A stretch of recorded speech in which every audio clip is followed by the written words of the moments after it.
Hello and welcome to session 1 of the AIM North America webinar series discussing the Food Safety Modernization Act. AIM North America is an alliance enabling the cooperation, development, and standardization of automatic identification and data capture technologies. Before we get started, there are a few housekeeping slides I will go over. First, just a little countdown to the FSMA 204 publication. It will be in 60 days. So we're having this series just to get everyone up to speed and ready for that. And so just some more housekeeping notes. All participants are muted, but we do want you to participate. To send a question to either of our speakers, select the Q&A option at the bottom of the application screen. We'll go to as many questions as possible at the end of the presentation. Also, a recording of today's webinar will be released on YouTube in the coming days. Those who registered to today's session will be notified when that is available. Also, be sure to check in and register to our future sessions in the series. All the information can be found on the AIM North America website, aim-na.org.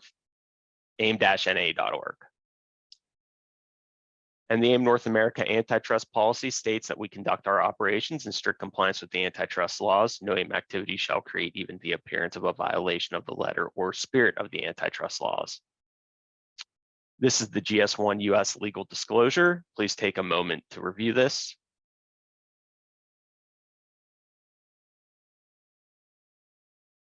And AIM North America has a collaboration and work product policy that states that webinars like today's are held for the primary purpose of advancements in our industry, which necessarily involves development of work product intended solely for the public domain.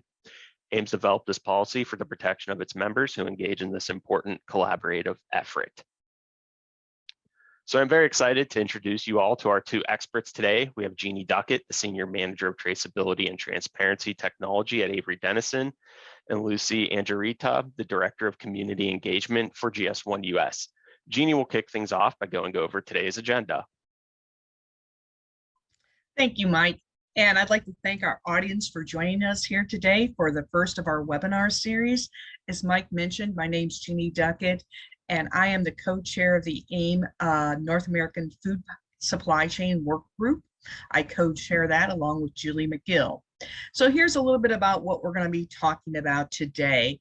And as Mike stated, if you anytime you have questions, go ahead and post them in the chat box. Next slide. Okay, so this is kind of an eye chart, so I have no intentions of reading it directly. But what I'm trying to show here is that food laws are actually quite ancient.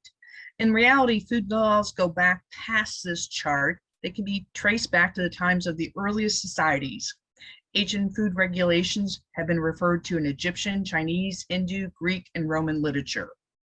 Here in the United States, the USDA and FDA really got their start after the publication of Upton St. Clair's book, The Jungle, in 1907, which documented both food adulteration and unsanitary work practices.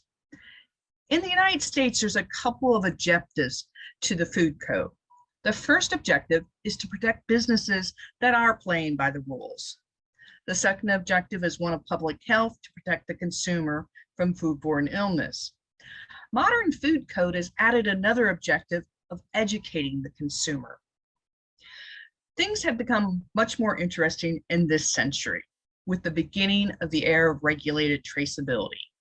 A lot of people have asked me over the last year if I think FSMA 204 is going to continue on and be implemented. So at this point here in September of 2022, we don't know for sure what the final rule is going to say until November.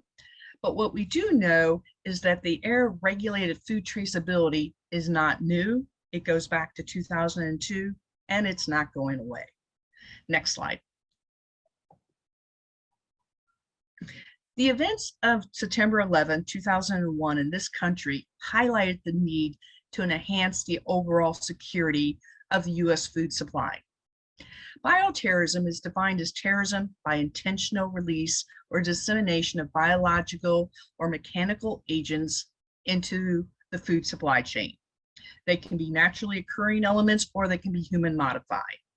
The goal of bioterrorism is to create fear and intimidate governments or societies. The most significant bioterrorism attack in the United States actually occurred in 1984, with the intentional contamination of restaurant salad bars with salmonella. In 1996, here in the United States, a disgruntled worker deliberately infected food to be consumed by colleagues with Shigella, causing illness in 12 different people. But in 2018, down in Australia, a worker sabotaged the Australian supermarket strawberries with sewing needles. This was also an act of workplace revenge. Arrests followed at least 100 reported cases of sewing needles or pins found in strawberries across the country of Australia, and that sparked a nationwide panic and basically the dumping of the entire strawberry crop. Metal objects were also found in bananas, apples, mangoes, which the Australian government believed to be isolated copycat cases. So as you can see, unfortunately, these incidents do occur. And so next slide. One of the goals, objectives of the National Preparedness for Bioterrorism, or the Bioterrorism Act of 2002, it directed the Secretary of Health and Human Services to develop and implement a coordinated strategy. This strategy was meant to build upon core public health capabilities to prepare and respond effectively to bioterrorism acts and other public health emergencies, including a preparation of a plan of how national and state and local governments would coordinate and work together. Next slide. So the Act contained a number of provisions designed to improve food safety efforts of the FDA in cooperation of the U.S. Customs and Border Protection, CBP, including the authority and training for the food supply chain against terrorist acts and other threats. Under an agreement, CBP personnel at ports of entry around the country have been formally commissioned and specially trained to combat cargo and examine for other threats to the food supply chain and to hold or refuse shipments. So the goal of this established this record keeping, and the record keeping was the implementation of what's been commonly known as one step up and one step back food traceability. And what that simply meant is you knew where your food came from and where it was supposed to be going. And those rules were published around 2004. So this directed the Secretary of Health and Human Services to develop and implement the strategy to build upon our core public health capabilities established under the Act for carrying out these activities to review and prepare for and respond to these threats by reviewing these records. And this was the beginning of the FDA starting to receive traceability records from companies. Now, back in 2004, 2005, 2006, and probably most of them yet today, a lot of times these records were paper-based, as Lucy will talk about later. And the issues that these paper-based records could cause the FDA. But the point of this slide here is to basically say this was the beginning of regulated traceability, and it actually dates back 20 years. Next slide. So the Bioterrorism Act directed the FDA to take aggressive steps to protect public health from deliberate and accidental contamination of the food supply chain. Food facilities for the first time would need to register with the FDA, and the FDA had to be given advance notice of shipment of imported foods. So the questions that the FDA were going to ask people is, do you have this written food safety plan? So do you know what your food process map looks like and what your critical control points of your food process map are? And can you track all your finished goods from raw material into the products that you ship? And if a customer has a food safety complaint, are you able to quickly locate all the ingredients of that product? Does this sound familiar? It should, because FSMA 204 actually picked up these concepts and expanded upon them. Next slide. I just want to briefly touch on the Reportable Food Registry Act for Industry. This was also signed into law by President Bush. It came after the Bioterrorism Act of 2002, It was established by Section 1005 of the Food Drug Amendments in 2007. And it was to provide a reliable mechanism to track patterns of adulteration in the food supply chain to support the efforts of the FDA in protecting the food supply chain. The electronic portal has become part of the Health and Human Service Reporting Portal, and they announced in 2022 that companies can export data from their business systems directly into the Reportable Food Registry. This should also start sounding familiar, as parts of FSMA 204 are going to require electronic records. Also this year, you can now easily register your food facilities by directly connecting your business systems with the FDA business systems. Okay. Next slide. And now I would like to turn the presentation over to Lucy from GS1 US. Thank you so much, Jeannie, and thank you everybody for joining us. I can't believe it's been 20 years since the Bioterrorism Act. I mean, none of us here are feeling old, right? No. But yes, it's been quite some time where these guidelines are getting established, and even before then, right?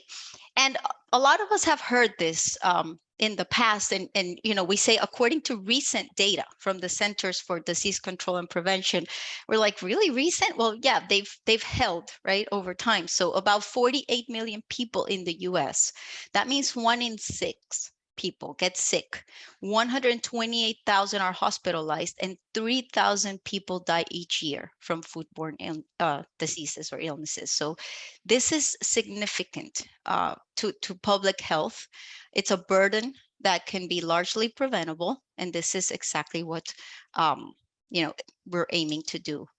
So FSMA is something that has, you know, existed for quite some time. Since 2011, President Barack Obama signed this into law, and they wanted to make clear specific actions that had to be taken by each point in the supply chain, pretty much, to prevent contamination. So it basically established the roles and responsibilities for each member in the supply chain.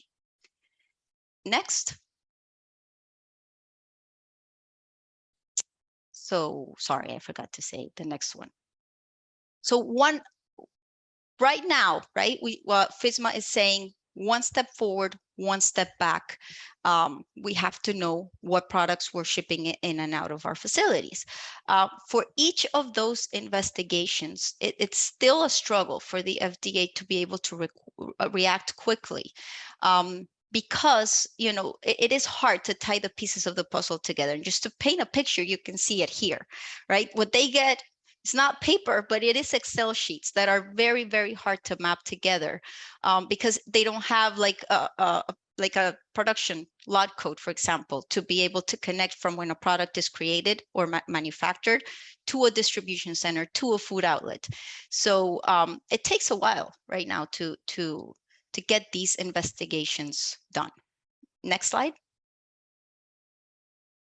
So Congress actually enacted FSMA to better understand, as they were able to better understand that ever-evolving food system. I mean, it's going to change. It continuously changes.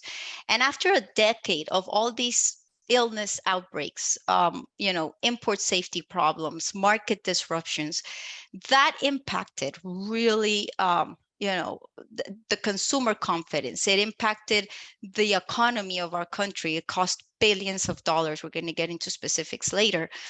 So Congress wanted to focus on prevention instead of reaction. They wanted to establish a modern food safety system where the goal really was to prevent illnesses from happening, also having fewer illnesses, stronger consumer confidence in the food safety system, and a level playing field really for all American farmers and food companies. Next. So at the bottom here, we're seeing, you know, some food recalls that many of us remember as key drivers for FSMA being enacted. So for example, in 2010, this is said to be the biggest product recall in the US. where the FDA ordered 10,000 products to be withdrawn from circulation. And then in 2009, the American Peanut Corporation recall. I mean, this one, it was like $1 billion hit that the peanut industry took after consumers did not want to eat, peanut products between 2008 and 2009. And then spinach, 2006. I like to say this is when we started eating kale. I think some of us liked it, some of us didn't, but this is actually something that hit the spinach industry with $350 million. And that's really, not talking about how many consumers were impacted by this. And even by the end of 2007, that's a year and a half later, industry figures were still down by 20%. Now, what is the lesson we learned from this, just talking about history and recalls that have happened? Well, in an undifferentiated market, like leafy greens, for example, one individual's, food safety, preventive controls, traceability, will mean a lot, right? If we're all playing in this field, because even if it's one company that gets into these issues, so many of us can get impacted by the same negative outcomes. So each of us taking part in that and doing what our part is means a lot in the overall realm of things. Next. So this is another estimate that continues over the years, which is foodborne illnesses today cost the United States more than $15.6 billion each year. This is a yearly figure. Next. So basically, at the end of the day, what is FSMA, right? The Food Safety Modernization Act. Well, it's the first major overhaul of food code since 1938, right? And it's taken 10 years to implement. It only applies to food that is regulated by the FDA. And basically, it's that shift of focus from reaction to prevention. And it includes new regulations for farms, growing, the fresh produce, the fruits, the vegetables, and also for facilities that process food, not only for people, but also for pets to eat. And everybody here has a role in ensuring the food is safe from field to fork. I'm not going to go into the slide in detail. You'll get copies of it. But basically, the FDA has finalized 7 major rules to implement FSMA. Making sure that everybody understands this is a shared responsibility. And the FSMA rules make it very specific which party needs to do what in order to prevent contamination. Next slide. Now, we've been hearing about this for a while. We know Frank Yanis, since he assumed the position of Deputy Commissioner for Food Policy and Response in the FDA. He has been establishing the new era of smarter food safety. So what is this? It's a food safety culture, right? It's not a specific law, but it's really like guidelines and recommendations around making food safety a continuous process improvement effort. So there's 4 core pillars that the FDA is targeting, which is tech-enabled traceability, making sure that people have incentives, to adopt this kind of technology to make sure that they have better tools for prevention. Smarter tools and approaches for prevention, which is the other one, and outbreak response. So this has to do with the inspection, with the training, with compliance tools that are made available to food companies. And then the new business models and retail modernization is the 3rd pillar, making sure the safety of food produced or delivered using, new business models, making sure it's modern approaches to this. And then, as I've mentioned throughout this, the food safety culture. So making sure it's not just one regulation that people are meeting, or it's just the way to do business in the food space. It's the way that everybody should think about food safety as part of their day-to-day. Next.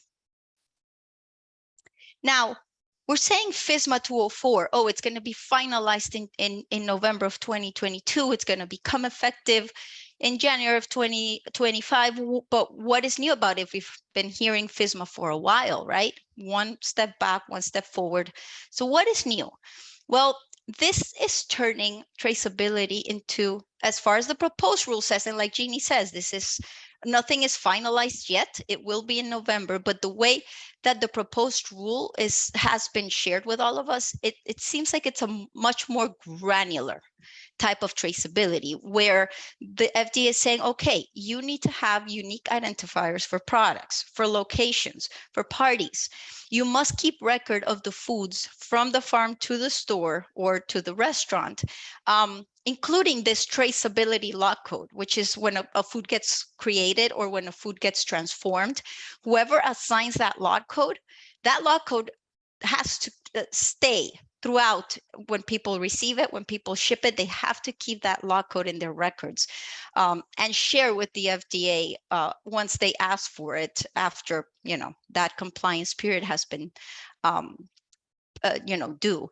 So this is expected to be in effect by January of 2025. I'm sorry, to be in effect by January of 2023, but people will have 2 years, 2025, to comply with this rule. Next.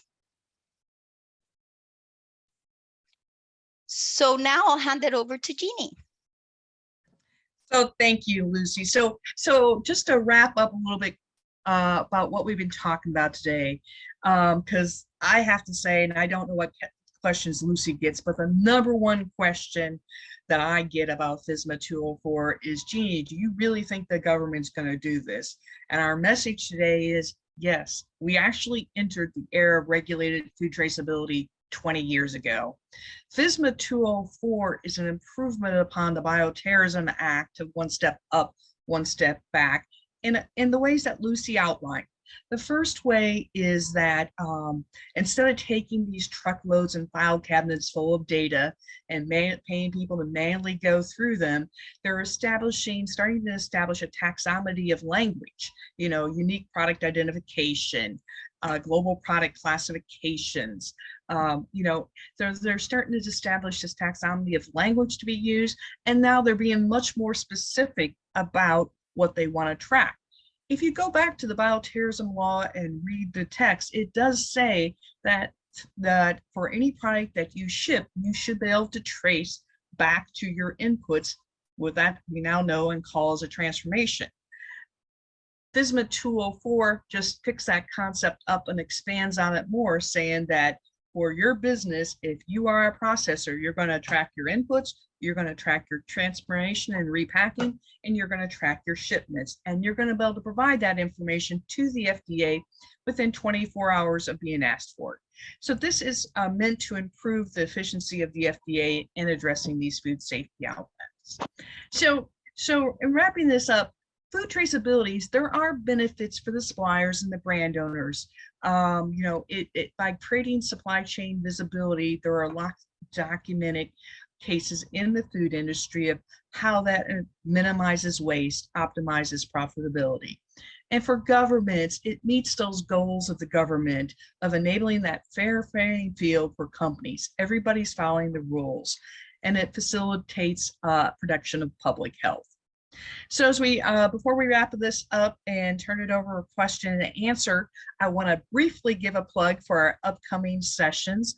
Our next 3 sessions are going to be FSMA 204, the proposed rule, what do you need to know, what standards are going to come into play, and then what are the capture and data sharing techniques. And we have some excellent speakers lined up for those events, and I hope everybody on the line today will be able to join us. So everybody, I hope, takes a second and thinks about what are you doing to prepare for this now, for this release of this rule in November. Next slide, Mike. So that's a trademark notice. Questions. And so are there any questions for Lucy or myself today? Yeah, and there's still some time to chat those questions via the Q&A option at the bottom of your application screen. One just popped in here. We got a couple others as well. Thank you again, Lucy and Jeannie, for your insights today, and I'm looking forward to the webinars in the next several weeks as well. So we'll start with you, Lucy. What is GS1 US doing to help members comply with this rule using the standards? Thank you, Michael. So one of the things that our members approached us with was, okay, we have all this, 82-page thing coming at us, right? We want to be able to work together and see what gaps are there today in our supply chain. So we actually started a work group, a FSMA 204 work group back in November. Members are manufacturers, distributors, operators, retailers, solution providers, and we're all there to talk about, okay, this is all the data that the FDA is saying in the proposed rule they will require, right? And up to now, this is where we're basing ourselves from to prepare ahead of time. And what are the standards that people are using today, right? People are using unique identifiers. People are using, EDI transactions. So what are the things that you're using today that you can leverage to meet FSMA 204? And then where are the gaps that each of us individually need to be looking out for in our company? So this is a roadmap that we're creating in order to have a guideline by the end of this year. It's going to be a draft, and then once the rule is finalized, we're going to tweak it to meet whatever the final rule says. So early 2023, we're going to have that actionable guideline where people can say, okay, where do I start?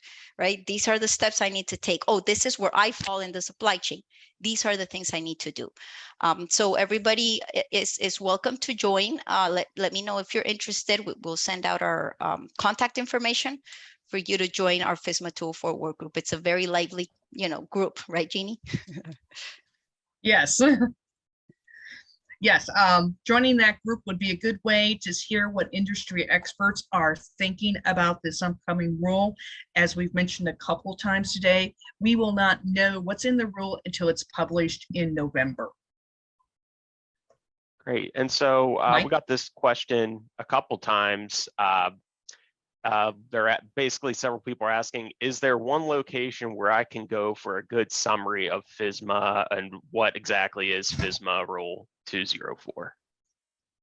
So I just put in the chat message, the Food Safety Modernization Act, FSMA frequently asked questions. I suggest, oops, I put the wrong one in there. I'm sorry here. Trying to do too many things.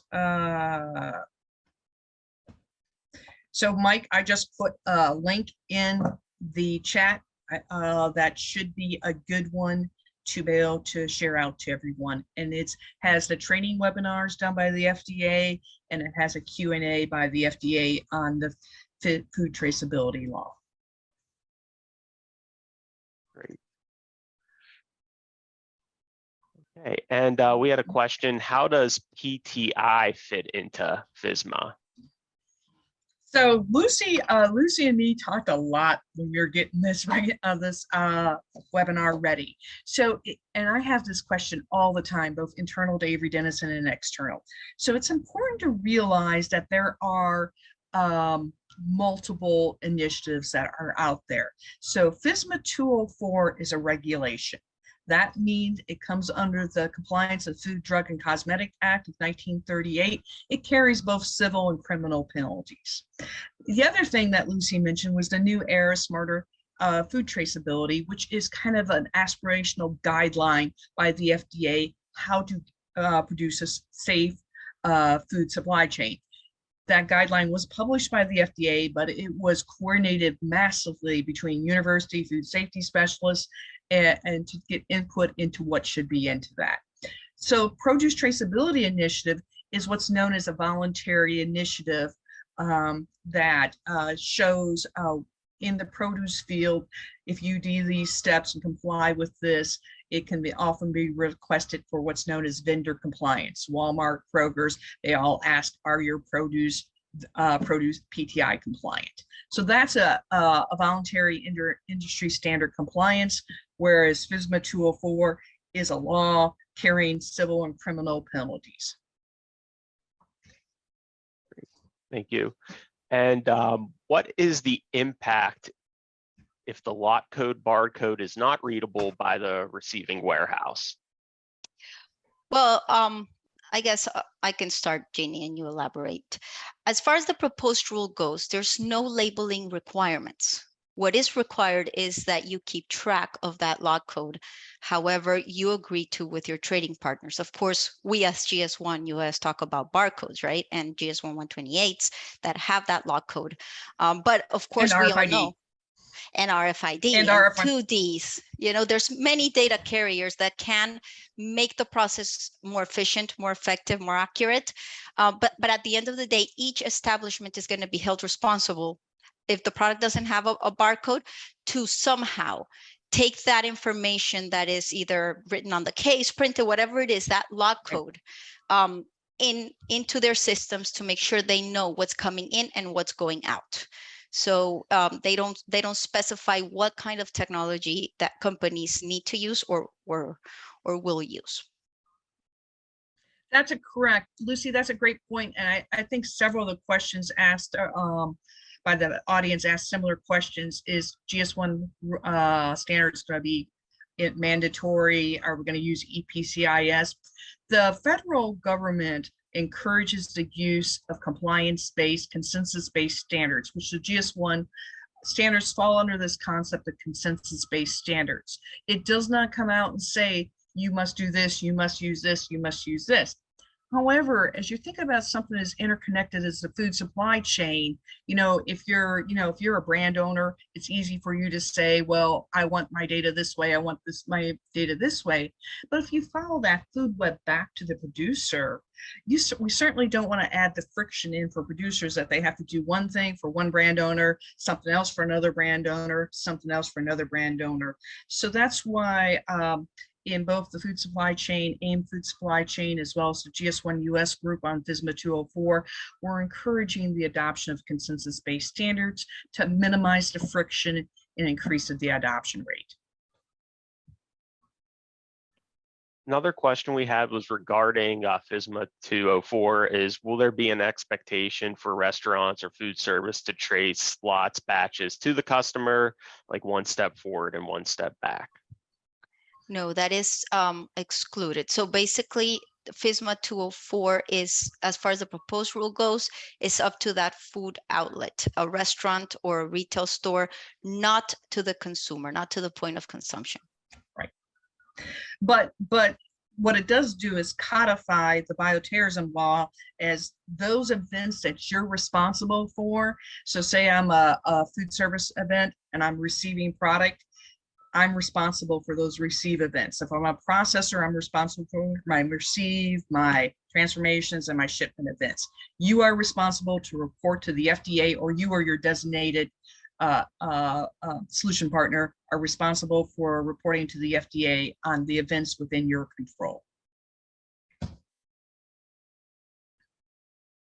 Great. And that is a really good point, Jeannie, now that I think about it. If we're not tracking to the point of consumption, but if a restaurant sends product to another restaurant, those transfers or those stores transfers, those are definitely part of that. Absolutely. If you do inter-store transfers or inter-restaurant transfers, that would be considered a shipping event, and you must be able to capture that product identification and lot code. Great. Another question we had is, it seems that quite a lot of business entities will have to comply with the rule by using electronic data records. Do you think that there will be enough vendors on market to support their transition in a relatively short period of time? That's why we're starting this Getting Ready for FSMA 204 series. So obviously we don't know what the final rule is going to say. Right now, today, the proposed rule states that everyone on day one of compliance in 2005 must be compliant. That's from your raw agricultural producers to your processors, distributors, and brand owners. That may change in the final production of the rule. But in answer to your question, yes, you do need to start thinking about how to get ready for FSMA 204 at this point in time. And it would be good to start identifying what items are within your control that are in the current published food traceability list, and thinking about how you're going to be able to provide this information to the federal FDA. One of the key things changing from the Bioterrorism Act to FSMA 204 is, and I didn't realize this until I took a food safety class, there used to be a joke that most recalls were done at Friday at 5. And the reason they were done at Friday at 5 was to give the brand owner or the retailer the opportunity to gather records before Monday at 8. With the advent of FSMA 204, that's no longer true. If they contact you by 5 o'clock on Friday, you must respond by 5 o'clock on Saturday. Thank you for that information. I'm going to wrap up the questions right now. We do have a contact us if anything additional pops up here. Also be on the lookout for the upcoming webinars that we'll be having in the next several weeks as we continue to learn more about the FSMA 204 ruling. Thanks everyone for your time and your insights today. Really appreciate it. I'll also leave up the links and references here. Thank you, Jeannie and Lucy. Really appreciate what you brought to the table here today. Yeah, thank you, Mike. Everyone. Thank you, Lucy. Thanks, everyone. Bye.